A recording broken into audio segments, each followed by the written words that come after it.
بسم اللہ الرحمن الرحیم۔ السلام علیکم ناظرین کرام، آپ دیکھ رہے ہیں میرا YouTube channel Asif Butt official. ملک اس وقت انتہائی خوف اور خطرناک دائرے کے اندر داخل ہو چکا ہے۔ ناظرین کرام، آج کے میرے موضوعات ہیں: نمبر 1، جنرل عاصم منیر کی ایکسٹینشن، جو آپ کے نزدیک ایک بہت بڑا سوالیہ نشان چلا رہا تھا، اور میں پچھلے 2.5 ماہ سے آپ کو کلیئر بتاتا چلا رہا ہوں کہ کیا اندر ہو رہا ہے، اندر ہڈیاں میں کیا پک رہا ہے۔ میں فلیش بیک بھی دوں گا، اور اب آپ کو میں فائنلی بتاؤں گا کہ ایکسٹینشن کا سوال حل کیسے کیا گیا ہے۔ نمبر 2، 27ویں آئینی ترمیم کیا ہے۔ اگر آپ کو یہ معلوم ہو جائے، آپ صرف کانوں کے ذریعے نہ سنیں، ایک کے ذریعے سن کر دوسرے سے نہ نکال دیں، اسے دماغ میں گھومنے اور پھرنے دیں، اسے قلب میں اتاریں، اسے اپنی روح کی گہرائیوں میں لے جائیں، اور پھر آپ دیکھیں کہ کیا آپ ایک آزاد شہری ہیں۔ نہیں، آپ اسی سیاہ فام کی حیثیت میں آپ کو پائیں گے جب آج سے 200 سال قبل امریکہ میں سیاہ فام ہوا کرتے تھے۔ ان سے زیادہ بدترین غلامی کی زنجیریں ہیں، ابسٹریکٹ، مجرد، جو آپ کو نظر نہیں آ رہے لیکن جھکڑے ہوئے ہیں آپ۔ اور 27ویں آئینی ترمیم مزید آپ کو غلامی کے تھا گہرائیوں میں اتار کے لے جائے گی۔ ناظرین اکرام، آپ کو اب میں یاد کراؤں گا، میرا ولاگ طویل ہوگا آج کا، جس کا جی کرتا ہے سنے، جس کا جی کرتا ہے نہ سنے۔ ایک شخص نے بھی اگر کان کھول کر اسے سن لیا تو اس پر مطلب واضح ہو جائے گا کہ اس وقت ہو کیا رہا ہے، کیوں ہو رہا ہے، اور مستقبل میں کیا ہونے جا رہا ہے۔ آپ کو یاد ہوگا کہ میں نے آپ سے کہا تھا ایکسٹینشن نہیں ہو رہی، شور مچا رہے تھے یہ سارے اینکرز کہ جی نواز شریف نہیں مانا، وہ مری میں بیٹھ گیا، اس نے مریم کو بلا لیا، اس نے شہباز کو بلا لیا، اس نے رانے کریمنل کو بلا لیا ہے۔ یہ میٹنگز ہو رہی ہے، میٹنگز کوئی نہیں ہو رہی تھی ناظرین کرام، وہ صرف فطرت کے نظاروں سے محظوظ ہو رہے تھے مصروف نواز شریف۔ میں نے اس وقت بھی کہا تھا وہ اتنے ڈپریشن میں ہے کہ کہیں پاگل خانے میں اسے داخل نہ کروانا پڑے، ڈپریشن کی جو ہائٹ ہے اس کی، تو مری میں تھا۔ اور لوگ کہہ رہے تھے کہ جناب جنرل عاصم منیر کی ایکسٹینشن کے سوال پر یہ آپس میں سر جوڑ کر بیٹھے، اور پھر لوگوں نے کہنا شروع کر دیا جی نواز شریف نہیں مان رہا، اور اس کی کیا جرت ہے، اور اس کی کیا اوقات ہے، اور مجھے اپنی وزڈم کی قسم، مجھے اپنے تجربے کی قسم، ان کی کوئی حیثیت نہیں۔ یہ مفعول ہیں، مفعول محض، ان کا کوئی ایکٹیو رول نہیں اس میں موجودہ سیاست میں ہونے والے فیصلوں میں۔ میں نے آپ سے کہا تھا کہ ایکسٹینشن نہیں ہو رہی کیونکہ جی ایچ کیو کے اندر یہ رائے پائی جاتی ہے کہ ایکسٹینشن نہیں ہونی چاہیے۔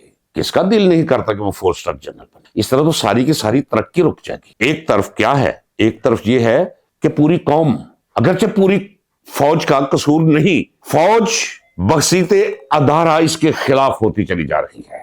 اور میں آپ کو یہ بھی بتا چکا ہوں ناظرین کرام کہ فوج کے اندر مفاداتی ایک ٹولہ ہوتا ہے، باقی ساری کی ساری فوج، اور جنرل سے لے کر جوان تک اپنی تنخواہ پہ گزارا کر رہی ہوتی ہے۔ ناظرین کرام، میں بار بار آپ کو یقین دلاتا چلا رہا ہوں کہ جس طرح ہم سوچتے ہیں یہ بھی اسی طرح سوچتے ہیں، لیکن ایک ڈسپلن ہے۔ اب آ جائیے اوپر، وہ لوگ جو فیصلہ کرتے ہیں، یعنی کور کمانڈرز، آپ کا کیا خیال ہے کہ سارے کے سارے کور کمانڈرز بڑے خوش ہیں یہ جو کچھ ملک میں ہو رہا ہے؟ نہیں، بالکل نہیں ناظرین کرام، لیکن ایک ڈسپلن ہے۔ کس کا جی چاہتا ہے کہ کوئی ایسی بات کرے کہ اسے پکڑ کر فوج سے نکال دیا جائے، یا اس کا کورٹ مارشل کر دیا جائے، اس کے بینیفٹس وہ ختم ہو جائیں، وہ کیوں تباہ ہو؟ لیکن اس کا مطلب یہ بھی نہیں کہ ڈسپلن ہے تو آزاد سوچ نہیں ہے۔ سوچ کا تعلق انسان کے دماغ اور اس کی روح سے ہے۔ بدن اس کے مخالف جا سکتا ہے لیکن روح کو زنجیریں نہیں پہنائی جا سکتی، خیالات کو زنجیریں نہیں پہنائی جا سکتی۔ ایک میسج گیا جنرل عاصم منیر صاحب۔ میں ایک اور بات کہتا چلا جاؤں، ناظرین کرام، مجھے کچھ بھی نہیں، میں یہاں بیٹھا ہوں یا مجھے جا کے کسی قبر نما سیل میں پھینک دیں یا مجھے جیل میں بھیج دیں، مجھے اب اس سے کوئی فرق نہیں پڑتا۔ میں تو بلکہ یہاں تک بھی کہتا ہوں عذرا تفنن اپنے دوستوں کو کہ یار میں شہادت کے سرٹیفکیٹ کا کوئی بھی نہیں ہوں، کوئی قائل وائل، لیکن مجھے لگتا ہے کہ جو کچھ میں کر رہا ہوں، جس طرح آپ مجھے ڈرا رہے ہیں میرے دوست، تو میرے اس دنیا سے رفت گزشت ہو جانے کے بعد میرے آگے کہیں شہید ہی نہ لگ جائے کہ ان کے ہاتھوں مارا جاؤں، یہاں تک بھی میں تیار ہوں ناظرین کرام، کیونکہ یہ میرا ملک ہے، یہ میرا گھر ہے، یہ کوئی بھی ملک میں نہیں رہے گا۔ ان کے جزیرے باہر ہیں، ان کی نظریں باہر ہیں، ان کی اولادیں باہر ہیں، انہیں اپنے آباء و اجداد کی قبروں کے ساتھ کوئی تعلق نہیں۔ میرے آباء و اجداد کی قبریں یہاں ہیں، میرے پاس کوئی وسائل نہیں، وسائل ہوتے بھی تو میں کبھی نہ جاؤں۔ مجھے کل ہی دوستوں نے کہا جی آپ آ جائیں ہمارے پاس، آپ کا رہنا، آپ کا بیٹھنا، اپنا گھر، آپ کا کیمرہ، سب کچھ ہم آپ کو دیں گے۔ میں نے کہا بابا نہیں، یہ مٹی کی خوشبو مجھے وہاں نہیں آئے گی، میں مر جاؤں گا وہاں، گھٹ گھٹ کر مر جاؤں گا۔ یہاں ہوں، اس لیے میں آپ کو یہ بتانے جا رہا ہوں کہ مجھے وہ خبریں بھی ملتی ہیں، میں اللہ کی ذات کو گواہ کر کے کہتا ہوں، جو کسی کے نصیب میں نہیں ہوتی۔ کسی کی مامی چڑیا ہے، کسی کا چاچا کبوتر ہے، کسی کی ماں چڑیل ہے، میرا نہ کوئی کبوتر ہے، نہ چڑیل ہے، نہ کتیا ہے، نہ بندر ہے، کچھ بھی نہیں ہے۔ کرم ہے کہ آنکھیں بند کروں تو مجھے پتا چل جاتا ہے وہاں کیا سوچا جا رہا ہے، وہاں کیا ہو رہا ہے۔ آپ جانتے ہیں کہ بہت شور سنتے تھے پہلو میں دل کا، اس کیفیت کے مانند ایک وقت وہ بھی آیا تھا کہ سارے کہنا شروع ہو گئے جی اگلا صدر جو ہے یہ بن رہا ہے، یہ عاصم منیر صاحب اگلے پریزیڈنٹ ہو۔ میں نے کہا بالکل نہیں، اس دھرتی پر وہ صبح ہی طلوع نہیں ہوگی جہاں یہ واقعہ ہو چکا ہو۔ کیا ہوگا اس کا کوئی مہوم سا نقشہ میری باطنی نگاہوں کے سامنے تھا جو اب کلیئر ہو گیا ہے، اور میں آپ کو بتانے جا رہا ہوں کہ آپ کے ملک میں کیا ہونے جا رہا ہے۔ اٹھو جاگو۔ یہ کہتے جی صدر بن جائے گا، میں نے کہا بالکل نہیں بنے گا۔ اب ہوا کیا ہے؟ ہوا یہ ہے کہ ماتھوں میں لکھا پڑا گیا ہے، جنرل عاصم منیر صاحب نے بھی پڑھا ہے کہ اگر میں نے ایکسٹینشن لی تو بہت برا مانا جانا اور تصور کیا جائے گا۔ یہاں تک کہ اپنا جو کچن کیبنٹ ہے اس کے اندر بھی وہ جو رفقہ کار ہیں، جو ہم خیال ہیں، جو سارے کے سارے سٹیک پر لگے ہوئے ہیں کہ عمران خان اگر آ گیا تو بابا ان کے ساتھ بس، وہ سارے کے سارے لوگ، لیکن ان کے اندر بھی اس پر اتفاق نہیں تھا کہ جنرل صاحب ایکسٹینشن لیں۔ تو اس کا مطلب یہ ہے کہ ایکسٹینشن کا مسئلہ تو حل ہو گیا، لیکن میں آپ کو کہتا چلا رہا ہوں کہ سیاست میں ہر لحظہ، ہر لمحہ بدلتے حالات کے ساتھ فیصلے بھی بدلتے رہے۔ جس طرح اسٹاک ایکسچینج میں آپ دیکھتے ہیں وہ گراف اوپر نیچے آتے، بھاؤ گرتے، بھاؤ چڑھتے، اسی طرح سیاست کے اندر بھی اسی طرح۔ یہ کوئی سٹیگننٹ پول نہیں ہے، یہ کوئی جامد جوہر نہیں ہے، یہ ٹربولنٹ ٹائڈز اٹھتی رہتی ہیں، اس کے مطابق بچت بچاؤ کے طریقہ ہے کار بھی بدلتے رہتے ہیں۔ اس لمحہ موجود تک یہ فیصلہ ہو چکا ہے۔ اسی لیے تو آئیے اب ایکسٹینشن سے لے کر آپ کو میں داخل ہو جاؤں 27ویں آئینی ترمیم کے دائرے کے اندر۔ یہ جڑی ہوئی ہے اس سارے نظام سے۔ عمران خان، فوجی قیادت، یہ ہائبرڈ نظام، ان کا خوف، اور اس سارے کے سارے پس منظر میں 27ویں آئینی ترمیم جو کل مسودہ جس کا پیش کیا جا رہا ہے کیبنٹ کے اندر۔ کیبنٹ کیا ہے ناظرین کرام؟ ذرا سوچئے، میں قانوندان ہوں، میں وکیل ہوں، 47 نمبر کابینہ، اور جو ہارے ہوئے ہیں 70 ہزار ووٹوں پر، ان کا قومی اسمبلی کا ممبر ہونا ہی پہلے ناجائز کا غیر قانونی ہے، ان کی حیثیت کوئی نہیں۔ اب وہ منسٹر عالمیہ چیلنج آپ کو اور مجھے اور 26 کروڑ عوام کو، کر لو جو کرنا جے، سارے لگڑ بگڑ لے آ کے تے بٹھائی تے نے جو ہوندا جی ساڈا کر لو، یہی ہے نا۔ تو یہ سو کالڈ کیبنٹ میں کل پیش کیا جائے گا اور کل ہی سینٹ کو بھیج دیا جائے گا۔ ذرا اندازہ کر لے کتنی جلدی ہے، اور جو کام جلدی میں کرنے والے ہیں، جلدی نہیں روٹین میں کرنے والے ہیں، انہیں اس طرح مؤخر کیا جا رہا ہے کہ جیسے ضابطہ نام کی کوئی چیز ہی نہ ہو، اس ملک میں قانون نام کی کوئی چیز ہی نہ ہو۔ اشارہ میرا عمران خان کے سو کالڈ مقدمات کی طرف، جو مقدمہ ہے ہی نہیں۔ کسی پٹواری کی عدالت میں چلا جائے تو پٹواری بھی کہے گا مقدمہ بنانے والے کو، جا تہاڈا رب تہاڈے کوڑ پوے تہاڈے دماغاں دے تے تہاڈی اس کچی پینسل دے جرنل تساں مقدمہ بنایا ہے۔ مقدمہ ہے ہی کوئی نہیں، زور زبردستی سینہ زوری، ایک مرد کلندر، مرد مومن، محسن قوم اسے اندر رکھا ہوا ہے۔ اور اب 27ویں آئینی ترمیم، نہ مولوی فضل الرحمان کو پتا ہے یہ کیا ہے، لیکن جائے گا اسی طرح۔ آپ جانتے نہیں اس کا نام لے تو ایسے لگتا ہے دہن سے بدبو کا بھبوکا اٹھ گیا ہے۔ اور وہ میں کہا کرتا تھا یہ پیپلز پارٹی، اس کی جڑوں میں میری جوانی اور میرا کیریئر گم ہے جسے میں نے داؤ پر لگایا، اس کی جڑوں میں میرا خون ہے، اور اس پیپلز پارٹی کو ختم کر دیا گیا۔ آصف علی زرداری نے ختم کر دیا۔ ناظرین کرام